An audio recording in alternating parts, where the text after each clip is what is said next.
l'Express, EXPRESS.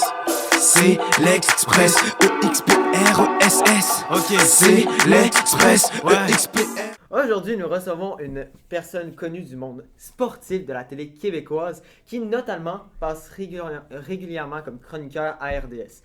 Aussi, il parle beaucoup de nouvelles et de problèmes qu'on rencontre dans le sport d'aujourd'hui en tant qu'animateur radio. On le nomme Mickey Guerrier. Bonjour messieurs. Bonjour Mickey. Ça va? Oui, très bien, très bien. Alors, on va commencer avec une première question. Je vais mettre dans le bain rapidement. Quel sujet a été le plus difficile à parler pour toi? Un sujet en particulier, je dirais que tout ce qui s'est passé autour de la mort de George Floyd a été un peu complexe parce que j'étais dans le milieu des médias, on me sollicitait beaucoup. Puis j'avais pas le luxe d'absorber ce qui s'était passé avant de réagir. Les réactions, c'était quand même assez rapide. Il fallait réagir rapidement. À froid, comme? Ouais, à froid, mais aussi souvent, tu sais, d'avoir souvent des réactions. Donc, je dirais que c'est peut-être ce qui a été un petit peu plus compliqué. Mais difficile, il n'y a pas eu de sujet si difficile que ça à aborder en tant que tel. Là. Je pense que si on le fait professionnellement puis avec une certaine distance, on est capable de commenter à peu près tout. Là. Okay. Puis, en parallèle à ça, est-ce que justement, il y aurait quelque chose qui te motive justement à parler de sujets complexes? Non, je pense que c'est juste une question d'intérêt de manière générale de s'intéresser à l'actualité.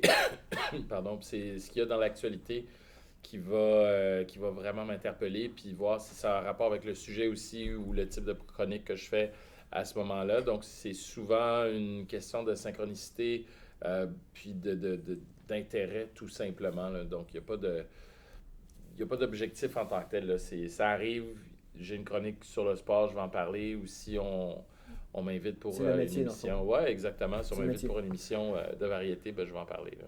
Oh, c'est super. Qu'est-ce que tu as aimé le plus faire dans ta carrière à date? Le plus, je dirais que les Olympiques, ça a été particulièrement intéressant. En 2018, j'étais aux Olympiques d'hiver à Pyeongchang.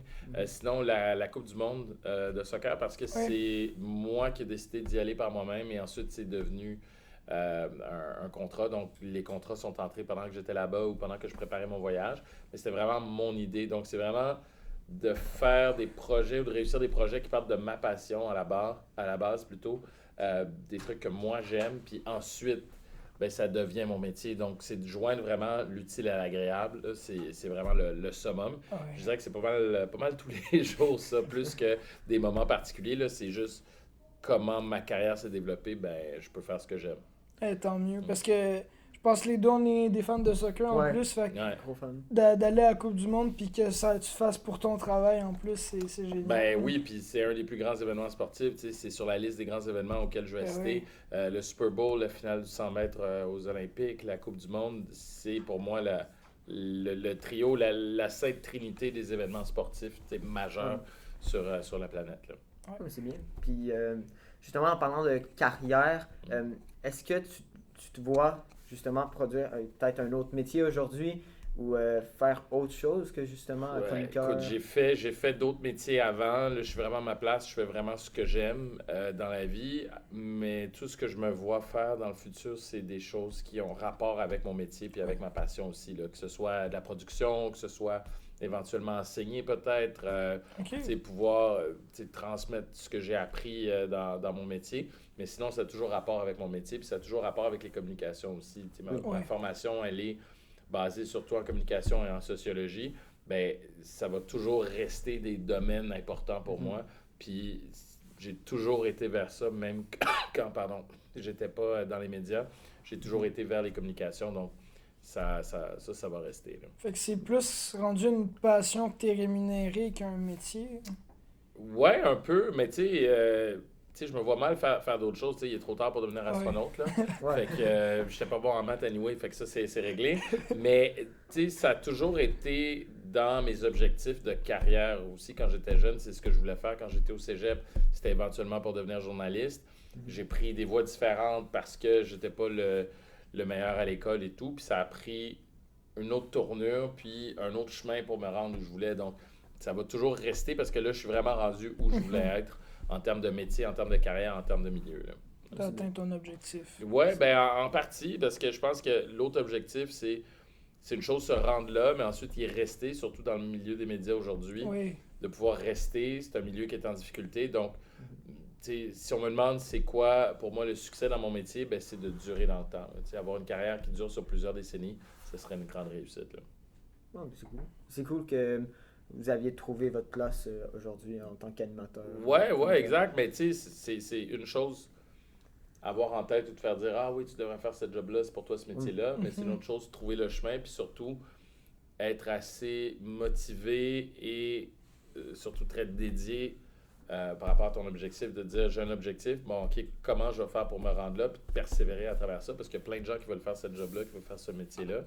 Mais est-ce que moi j'étais pas prêt quand j'étais plus jeune à faire ce travail-là, à mettre les efforts pour réussir? Puis deux, c'est aussi une question de timing. Il y a une petite partie qui est de la chance, mais en anglais, il y a une expression qui dit la chance, c'est quand la préparation rencontre l'opportunité. Ben, c'est un peu ça. Il faut que tu sois prêt à saisir ta chance. Si t'es pas prêt, si t'es pas prêt, ça avancera pas, puis ça arrivera pas. Puis des fois, tu vois même pas l'occasion passer. C'est des années plus tard, tu te dis « Ah mon Dieu, si j'avais fait ça, je me serais peut-être rendu plus proche de mon objectif. » Donc c'est ça. Parce que ça demande beaucoup d'efforts, être justement animateur radio ou chroniqueur. Oui et non, tu sais, je pense pas que je pense ça demande beaucoup, comme je disais, de volonté, ça demande beaucoup de travail. Tu sais, moi, je vois pas ça comme de l'effort, c'est un travail. Tu sais, quand vous faites du sport, vous êtes fan de soccer, mais ça prend de l'effort, marquer un but, mais c'est pas un effort, je veux dire, c'est ça le but. C'est ça le but du... Ouais. Fait que c'est pas un effort, c'est du travail. Ça demande de la concentration, ça demande de la préparation, ça demande de l'organisation, ça demande une stratégie, ça demande de communiquer entre coéquipiers. Mais tu dirais pas c'est un effort, tu sais. Non, c'est vraiment un travail. Ben c'est ça, c'est un travail, c'est quelque chose que tu construis. Donc, oui, ça demande énormément de travail, ça demande énormément de préparation, puis ça demande aussi énormément de passion parce que moi, je lis les nouvelles régulièrement, je me lève au milieu de la nuit pour aller aux toilettes. Première chose que je fais, je regarde qu'est-ce qui s'est passé, est-ce que j'ai manqué quelque chose dans le monde, sur la planète, est-ce qu'il est arrivé quelque chose. Donc, puis je lis constamment, je regarde des documentaires, je regarde des émissions de télé, je lis sur les nouvelles, je me renseigne. Donc, tout ça, ça demande de l'effort dans le sens que c'est du travail, puis tu es dédié, mais c'est pas forçant. Là. Et si tu aurais justement un message... Si j'avais? Oui. J'étais clair. Mais excuse-moi, je suis pas capable de laisser passer ça. Je suis pas capable de laisser passer. Si tu avais un message à dire au collège aujourd'hui, au collège Saint-Sacrement, qu'est-ce que ça serait, le message? Le message, écoute, c'est que même si t'es pas bon à l'école aujourd'hui, ça veut pas dire que tu vas pas réussir. De pas se laisser affecter, puis c'est rien contre les enseignants, je sais que je suis vraiment désolé. Pardon. Je sais que des fois, ça peut être difficile, puis ça peut être difficile de voir le potentiel d'un élève aussi, puis ça peut être difficile comme élève de voir son potentiel. Autre que les notes.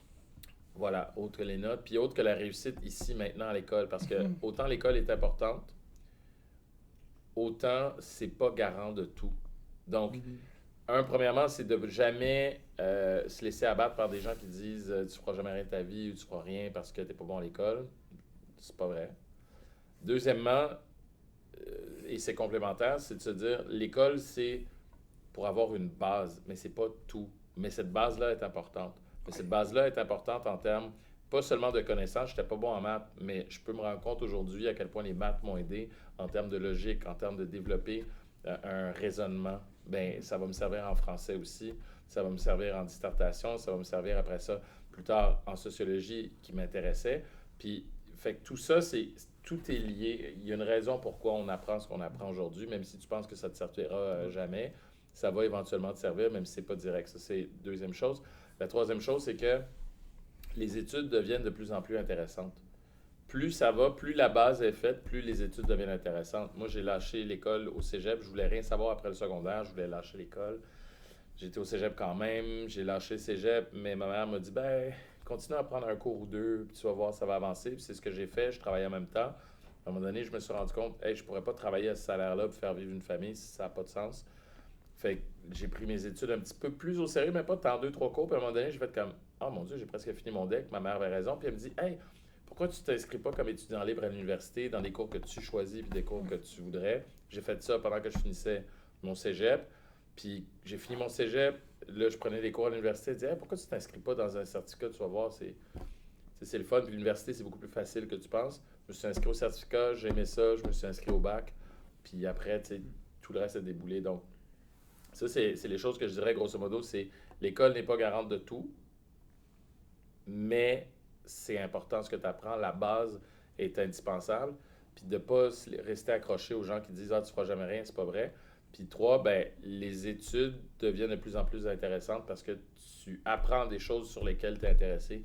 Puis ça, c'est une valeur inestimable. Donc, si j'avais un message à dire aux étudiants, c'est pas grave si tu n'es pas bon aujourd'hui, va jusqu'au bout de ça, puis tu vas voir, tu vas être meilleur dans quelque chose à un moment donné. Quand tu vas le choisir, tu vas être bon. Puis ce dans quoi tu n'étais pas bon va te servir plus tard à être meilleur dans ce dans quoi tu es bon. Là. Ben, vraiment merci pour Merci ça. Plaisir. Dernière petite question pour la fin. Est-ce que tu as hâte de débattre avec nous? Non, vraiment pas, honnêtement. Je suis préoccupé par d'autres choses. Puis en plus, j'ai une émission de débat ce soir, je vais au débatteur. En Ok. fait, j'ai pas hâte pour une raison bien simple. J'ai peur que certains d'entre vous sortent d'ici en braillant. Parce que j'ai l'intention d'être sans pitié. Ben, c'est parfait. Parfait. C'est C'est bon. parfait. On est prêt, on est prêt. Parfait. Donc, merci. Et maintenant, place au bunker. XPRESS, c'est l'Express. EXPRESS, c'est l'Express. EXPRESS, ok, c'est l'Express. EXPR. Bonjour tout le monde et bienvenue à ce premier épisode du bunker. Nous recevons aujourd'hui un invité de marque très spécial, Mickey Guerrier. Bonjour. Bonjour.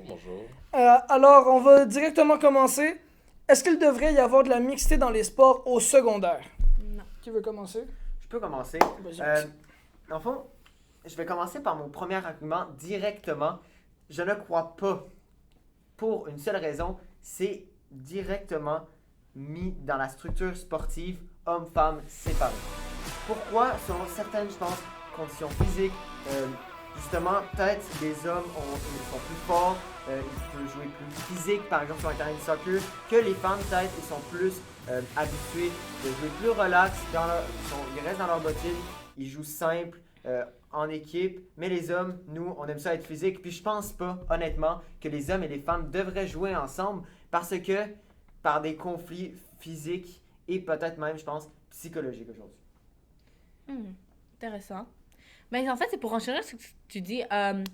Non seulement à cause des caractères du genre, mais aussi, tout le monde sait, ou j'espère, que la puberté chez les garçons commence vers environ l'âge de 9-14 ans, début du secondaire. Sinon, pour ce qui est des filles, l'âge de puberté entre 8 et 10 ans. C'est tout ce que je veux en venir. Les garçons, eux, ils ont un taux de testostérone beaucoup plus grand que les filles, ce qui permet que leur endurance, leur force, leur rapidité soient grandement augmentées que celle des filles. Et pour ce qui est de la puberté des filles, il y en a beaucoup qui ont du malaise à cause de leur menstruation, à cause du développement de leur figure. Alors, faire en sorte que le sport au secondaire soit mixte ne serait pas l'idéal, non seulement pour la compétition de jeu, mais aussi pour le confort des athlètes ou des élèves eux-mêmes.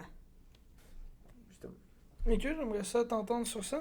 Moi, je dirais que ça dépend. Ça dépend des sports parce que si on parle de sport physique où la capacité physique est importante ou très présente, oui. Je verrais mal un joueur de football, par exemple, jouer contre une joueuse de football. Par contre, ça dépend des positions au football. On pourrait intégrer des filles à des postes comme le poste de botteur, par exemple. On le voit déjà. Et même, il y a des filles qui jouent au football avec contact aujourd'hui. Donc, ça pourrait être une chose. Il y a d'autres sports également, si on prend le golf par exemple, où les gars peuvent jouer contre les filles également. C'est un sport de précision. Il y a toutes sortes d'autres sports ou d'autres activités physiques également qui ne demandent pas nécessairement de la force, mais qui vont demander une certaine force, une certaine précision. Donc, il y aurait moyen d'avoir une mixité au niveau du sport. Puis ça pourrait encourager aussi certaines personnes à faire plus de sport. D'abord, on parlait des filles adolescentes. Il y a beaucoup d'adolescentes qui commencent ou qui arrêtent de faire du sport lorsque la puberté arrive, alors que les garçons, c'est l'inverse. On continue à faire du sport, puis il y en a même qui commencent à cet âge-là. D'intégrer les filles qui commencent à manquer un peu de partenaires, ça pourrait être intéressant aussi. Donc, ça dépend du sport. Dans le même sport où on aurait des affrontements physiques, effectivement, ce serait peut-être pas logique, puis ça pourrait repousser certaines personnes. Mais pourquoi pas? Je pense pas que ça a été essayé très, très souvent. Donc, pourquoi pas l'essayer dans certains sports? Donc, pour un sport plus technique, tu penses que ça Mais- pourrait être fait? Oui, exact. Puis, tu sais, il y a eu des exemples aussi de, si on prend au tennis, des hommes, une fille, en fait, ça a été un moment important dans le tennis qu'on appelait le Battle of Sexes, où on avait un homme et une femme qui ont joué au tennis. C'était pas un match compétitif, mais ça s'est fait, puis on a prouvé que il pouvait avoir des similarités. Ce sera jamais la même chose, mais il y aurait moyen. Et pourquoi pas des sports mixtes aussi. Tu sais, moi, je joue, par exemple, aujourd'hui dans une ligue de basketball mixte. Ben, on a besoin, par exemple, toujours au minimum 2 filles sur le terrain dans chacune des équipes. Donc, ça pourrait se faire. Donc, est-ce qu'on veut de la mixité à 100%, puis à qui mieux, on laisse aller n'importe comment? Non, je pense pas que ce soit une bonne idée. Mais est-ce qu'on peut intégrer des filles et des garçons dans les mêmes sports? Je pense que ça pourrait se faire. Là. Je comprends d'où tu viens, mais je comprends que dans certains sports, il serait idéal d'avoir une mixité, mais ici, en revenant-en, qu'on parle plus dans le niveau secondaire, les enjeux qu'on a au secondaire. Prenons exemple en éducation physique. Pourquoi vous pensez qu'en éducation physique, les évaluations, disons, de la course qu'on a dû faire au début de l'année, vous avez vu que les codes d'évaluation des garçons étaient beaucoup plus tough, beaucoup plus stricts que celles des filles. Prenons un exemple. Moi, j'avais fait ma course dans environ 33 minutes. J'avais une assez bonne note. Mon ami, qui est un garçon, avait eu une beaucoup moins bonne note en faisant le même temps que moi. Pourquoi vous pensez ça? Ben, c'est justement parce que les garçons ont la possibilité et l'habilité de courir beaucoup plus rapidement Ouais, que les mais filles. là, ce que tu me dis, tu es en train de me donner raison en disant que dans le même cours, c'est exactement ce que je suis en train de dire. Dans le même cours ou dans le même sport, vous avez des garçons, vous avez des filles. On n'évalue pas nécessairement de la même façon, mais vous évoluez ensemble. Vous faites vos cours ensemble, vous faites la course ensemble. Puis si on extrapole ça à l'extérieur du sport, vous suivez tous les mêmes cours de maths, les cours de français, les cours d'anglais, d'histoire géo ensemble. Est-ce qu'il y a des notes pour les garçons, des notes pour les filles? Tu sais, on le fait pas non plus, on le fait pas dans les autres matières. Donc pourquoi est-ce qu'on séparerait pour le sport les garçons et les filles d'un côté ou de l'autre? Mais tu sais? je pense qu'on dit justement, oui, ok, on les met ensemble, mais je pense qu'on est, justement, on a le stéréotype, justement, homme-femme encore, comme, oui, ok, ils courent ensemble, ils sont dans les mêmes cours, etc. Mais je pense, honnêtement, justement, ils mettent des barèmes différents. Par exemple, 30 minutes pour les hommes, c'est peut-être 75, et pour les femmes, 30 minutes, c'est peut-être 80. Donc, je pense pas que, justement, si on se fait encore ces barèmes-là, ces stéréotypes-là, je pense pas que aujourd'hui, notre société est capable encore, justement, de faire de la mixité dans les sports, de diviser. Puis, tantôt, vous disiez justement qu'il y avait certains sports qu'ils autorisaient peut-être 2 filles, justement, mais encore, je pense pas qu'on est prêt dans notre société à autoriser la Pourquoi on serait pas mixité. prêt? Mais si on attend que la société soit prête, on n'avancera jamais parce que c'est le propre d'une société de vouloir rester dans le confort de ce qu'elle connaît. Il y a beaucoup de choses qui n'auraient jamais changé. On n'aurait pas d'école mixte aujourd'hui avec des gens d'autres cultures, avec des Noirs pour les nommer. Dans des écoles avant, c'était séparé noir-blanc ou des toilettes hommes-femmes, par exemple, ou des écoles, pardon, des écoles de garçons, des écoles de filles. Tout ça, ça a demandé de l'audace, ça a demandé d'essayer des choses, ça a demandé qu'on passe par-dessus, justement, des règles qui étaient soi-disant immuables, mais qui ont changé. Lorsque je parle d'intégrer les filles dans le sport avec les garçons, on parle de sport mixte, par exemple. Mais là, ça peut être intéressant. Si tu as une athlète féminine qui affronte 8 athlètes masculins dans une course, par exemple, pour reprendre cet exemple-là, c'est sûr qu'il peut y avoir des différences. Mais si on est capable de mixer, par exemple, des équipes, on le voit de plus en plus au tennis, par exemple. On le voit dans les compétitions de patinage artistique aussi aux Olympiques. On le voit dans toutes sortes de sports où on a intégré de la mixité. Alors, pourquoi on ne pourrait pas le faire au niveau, par exemple, d'une équipe de soccer? Vous jouez au soccer, les gars. Pourquoi on ne pourrait pas avoir une équipe, 5 garçons, 5 filles, qui jouent au soccer les uns contre les autres? Pourquoi? Parce que ça ne s'est jamais fait, puis dans le fond, culturellement, on a décidé que le sport masculin l'apportait sur le sport féminin. Mais tout ça, c'est une construction sociale. Puis ça se déconstruit, puis tu peux changer les choses si tu le veux, mais ça prend de la volonté pour faire ça, ça ne se fera pas tout seul. Là. Mais c'est comme une construction sociale aussi que notre société se fait encore. Justement, nous, on parle au secondaire, justement, puis justement avec mon collègue Charles ici, on le connaît, nous, parce qu'on est en programme soccer, on fait des parties de soccer, puis on a toujours, on dirait, même moi, je pense, aujourd'hui, je peux l'avouer, j'ai un peu ça dans ma tête, on a cette construction sociale-là de je suis un homme. Oui, ok, peut-être je vais avoir une ou deux filles dans mon équipe. Mais on dirait que j'ai toujours le goût, justement, de passer aux garçons parce que c'est mes amis, je parle pas trop aux filles. Puis justement, je pense pas qu'on pourrait.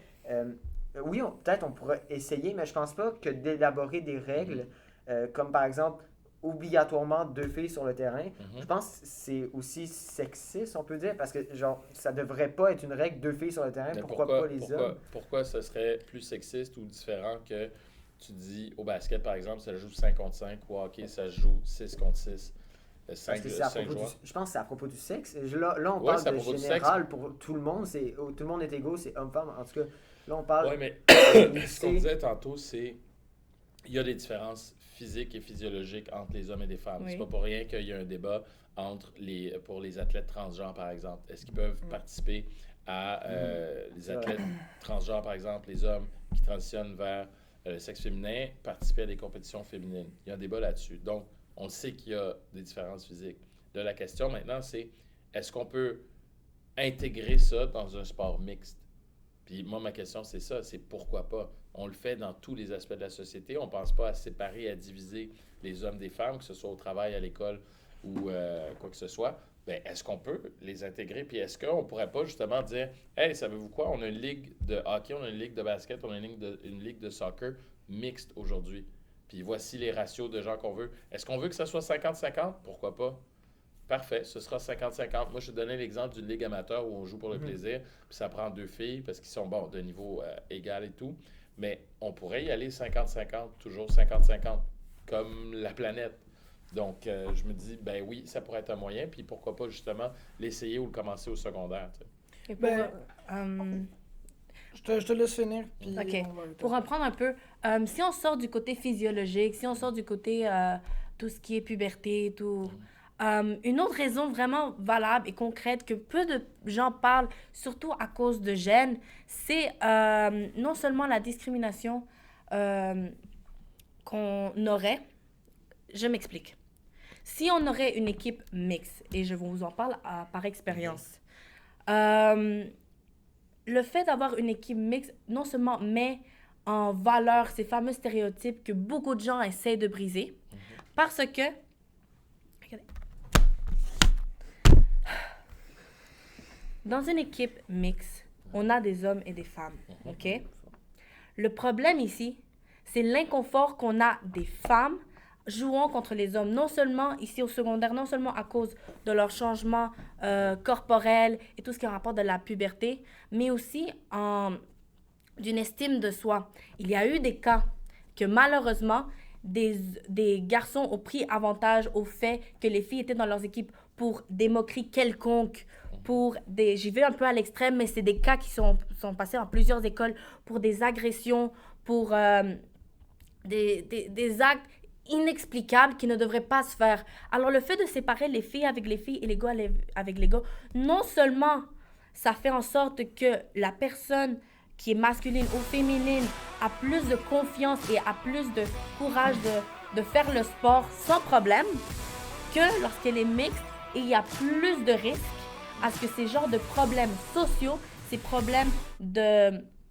d'intimidation se fassent dans le même cours. Mais ça se fait déjà, les jeunes, les ados passent déjà leur temps en situation mixte à l'école. Donc, si on se dit, ben pour le sport, c'est pas correct, ben pourquoi ça serait plus correct pour les maths, pour le théâtre, pour toutes les autres activités? Car l'intellectualité d'une personne n'est pas la même chose que ses capacités physiques. Oui, mais les capacités physiques font partie des capacités générales qu'on veut développer chez les adolescents à l'école. Donc, ça fait partie des choses qu'on veut apprendre.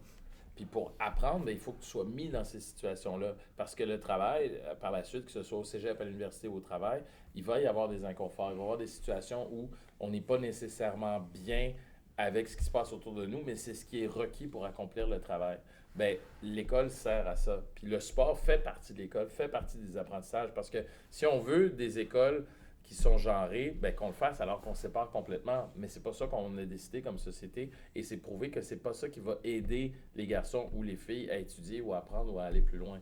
Donc le sport, pour moi, n'est pas différent du reste. Autant le sport est à l'image de la société, bien, la société, c'est un reflet également du sport. Les deux vont ensemble. Donc, je comprends qu'il peut y avoir un inconfort, mais ça fait partie de l'éducation. C'est-à-dire, il faut prendre des mesures, comme on va prendre des mesures avec des tuteurs ou des profs privés. On ne veut pas qu'ils abusent des étudiants, puis on va prendre des mesures pour que tout le monde soit en sécurité.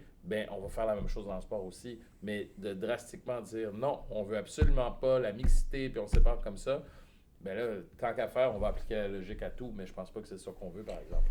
Donc, merci à vous trois pour vos témoignages. Je pense que ça a pu montrer votre opinion sur ça. Après, ça va être à vous, cher public, de forger votre propre opinion, mais je vous laisse sur un reportage que Maxime et moi, on a fait. Bon reportage. Les jeunes d'aujourd'hui créent des histoires pour vous divertir, vous faire rire et même parfois vous faire pleurer. De quoi je parle? Bien évidemment de l'improvisation. Plus communément appelé sous le nom de l'impro, je suis allé interviewer les artistes pour savoir en quoi l'influence du public pouvait affecter leurs prestations. Prenez place.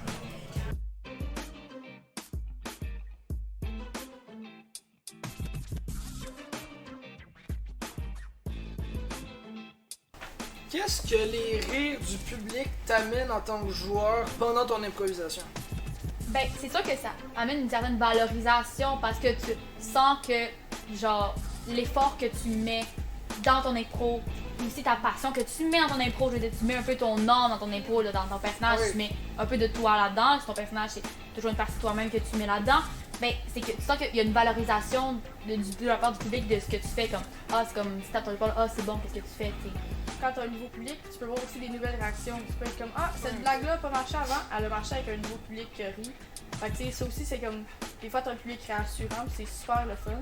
On sait qu'en improvisation, c'est le public qui va nourrir le spectacle. Okay? Fait que les jeunes, quand ils sont nerveux, puis qu'ils font un jeu, puis que le public réagit pas, ils vont rester dans cet état-là de nervosité. Fait qu'ils vont rester sur eux-mêmes, ils vont rester dans leur personnage pantoufle, ils vont pas essayer d'explorer ou d'essayer une nouvelle catégorie du nouveau jeu. Puis on a des matchs aussi où est-ce que le public est très réactif, puis comme tu vas dire un mot, tu vas rentrer sur la scène, ils vont rire, puis là, tout d'un coup, là, je vois vraiment la pression redescendre, puis même sur le banc, niveau présence, là, ils se pitchent beaucoup plus à vouloir jouer, puis je vois beaucoup plus d'envie de participer que quand le public n'est pas réactif. Fait que le fait qu'on voit les gens nous donner leur énergie, leur donner qu'est-ce qu'ils pensent de qu'est-ce qu'on fait, ça nous motive à en faire plus, puis à aller encore plus loin dans nos impros. Ben, je sais que l'année passée, j'avais fait une impro, puis je m'attendais pas à ce que ça soit aussi drôle, aussi bien perçu. Puis les gens y avaient ri, puis j'ai fait ok, mais t'as sorti ta zone de confort là-dessus. Peut-être que si tu sors plus de fois, tu vas être capable de te diversifier en sortant de ta zone de confort, même si c'est plus tough à faire. Puis t'es sorti de ta zone de confort, puis ça a fonctionné en plus. Là, comme une autre table dans l'eau, comme. Déjà, c'est encore plus valorisant ça. Fou là à quel point pas de public, ça nuit complètement là. Tu sais pas si c'est bon. Là. C'est ça, tu sais, puis t'as rien qui te donne, tu sais, t'as ton énergie de toi, mais le public apporte de l'énergie. C'est ça aussi qui est important, c'est que le public a une énergie, c'est plein de gens ensemble qui t'écoutent, qui te donnent de leur énergie en riant, en interagissant. Charles, on peut clairement dire que le public influence les artistes. Effectivement. Donc qu'est-ce que vous attendez pour venir les encourager?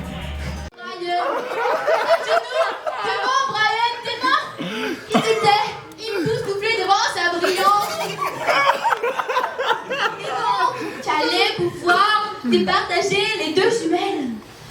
Bonjour et bienvenue au deuxième débat du bunker. Puis aujourd'hui, on a une grosse question. C'est pas une question comme les autres, mais je vais juste vous demander, c'est quoi vos 5 artistes of all time? C'est quoi le blanc, là? On attend que tu me donnes la parole. Ça. Ah oui, je vous donne la parole. Je présente les gens qui sont autour de la table aussi. Mickey Guerrier, Charles Bisaillon, on reçoit aussi Sophia et on reçoit... C'est quoi ton nom déjà? J'ai aucune idée. Emmanuel, c'est ça, je l'avais oublié, pardon. Ça fait dur. Donc, voici nos 4 débatteurs aujourd'hui et je vous redis la question, c'est quoi votre Billboard of all time? Donc, 5 artistes de musique que vous pouvez... Ben, je vais y aller, parce que pour commencer, il faut briser la glace. Moi, mon top 5, juste de all time, en premier, il y a Queen. Ensuite, il y a Lin-Manuel Miranda, Taylor Swift, Adele et Marina. Ben, moi, il y a Taylor Swift, The Beatles, of course, Selena Gomez, Jennifer Lopez et Shakira. Ok. Ok, Ben, ok. moi j'ai en premier les Beatles, en deuxième j'ai Michael Jackson, en troisième Elvis Presley, quatrième Queen et pour finir Elton John. Masculin, masculin. Et pour la fin? Moi, j'y vais avec les Beatles, Michael Jackson, Elvis, Madonna et Beethoven. Ok. Ok, c'est bon. C'est très diversifié, très diversifié.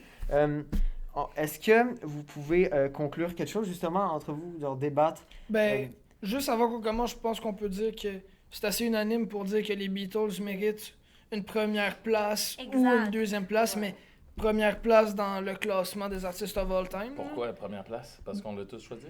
Moi, Oui. j'ai pas Je choisi. pense que ça prend plus que ça, dans le sens que Oui. c'est pas parce qu'on Oui, l'a oui, choisi mais- qu'on le met nécessairement numéro 1. Non, non, mais ça, en tout cas, ça mérite une place Ah dans oui, le dans le top classement. 5, là, oui, absolument. oui.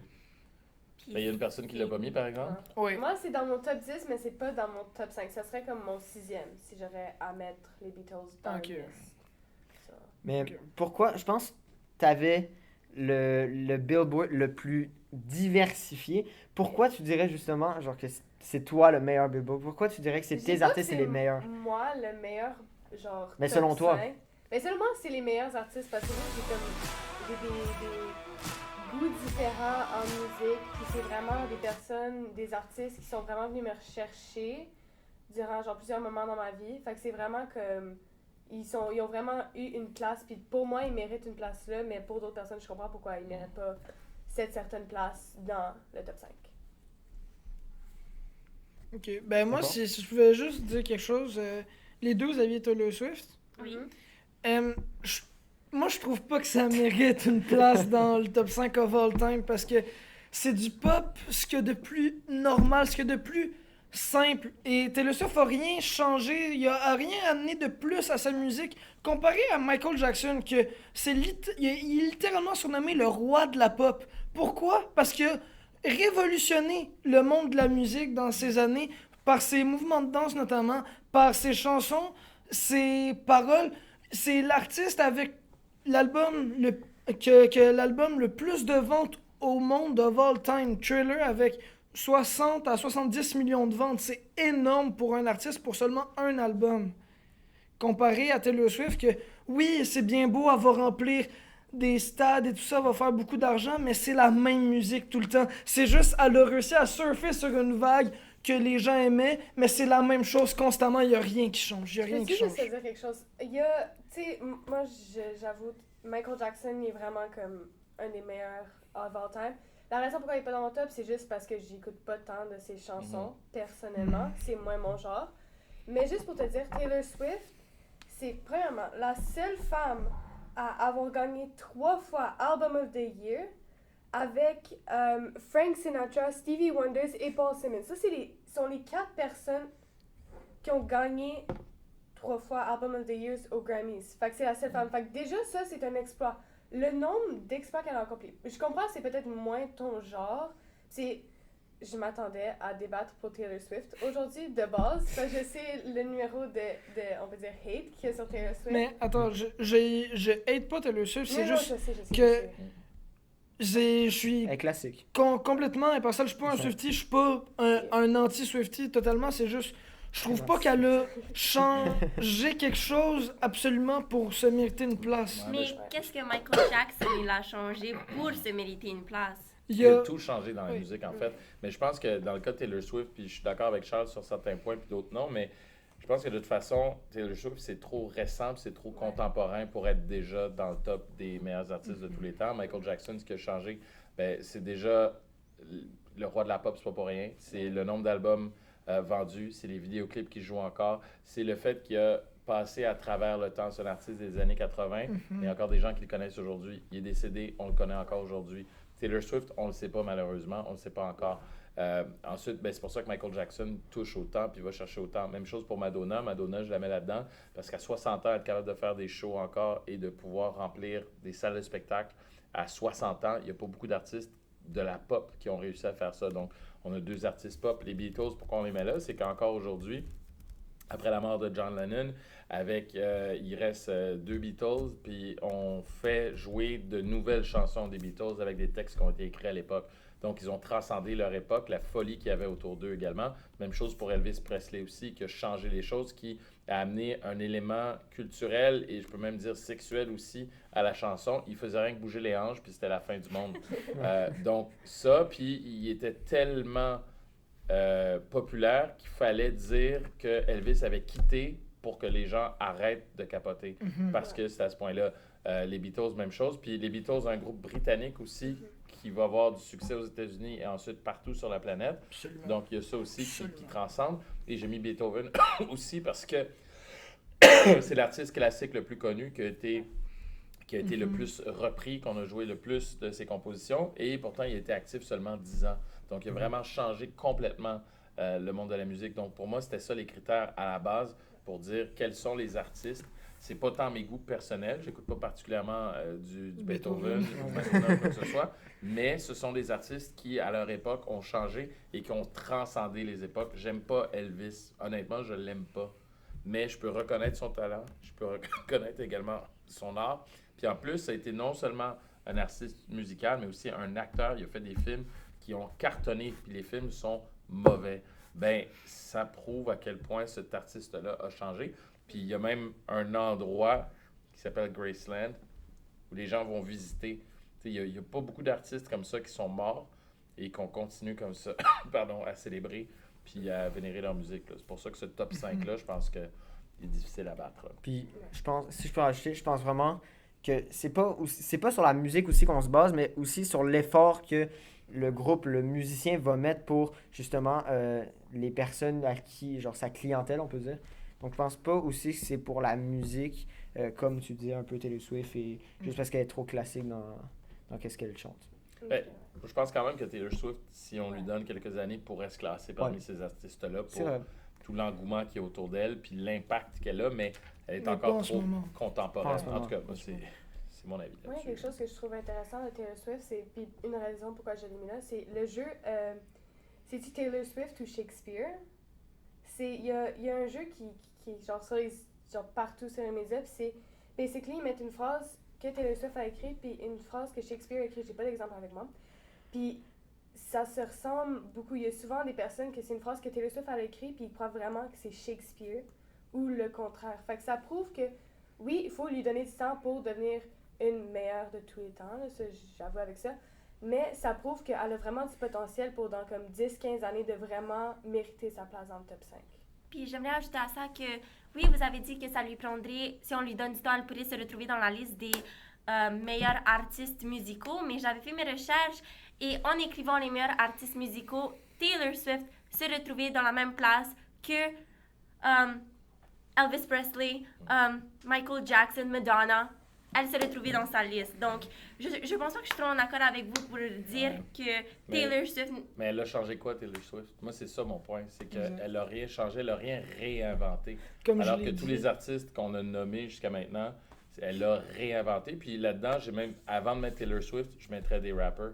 J'ai mis aucun rapper, qui est le genre musical le plus écouté en ce moment, le plus téléchargé. Mais pour moi, c'est encore trop récent, puis il n'y a aucun artiste qui a atteint ce niveau. Pourquoi je ne mets pas Drake, qui est l'artiste qui a eu le plus de numéro 1 au Billboard, devant les Beatles? Ben parce qu'il n'a pas transcendé encore son époque. Il est encore trop jeune en termes de carrière. Là.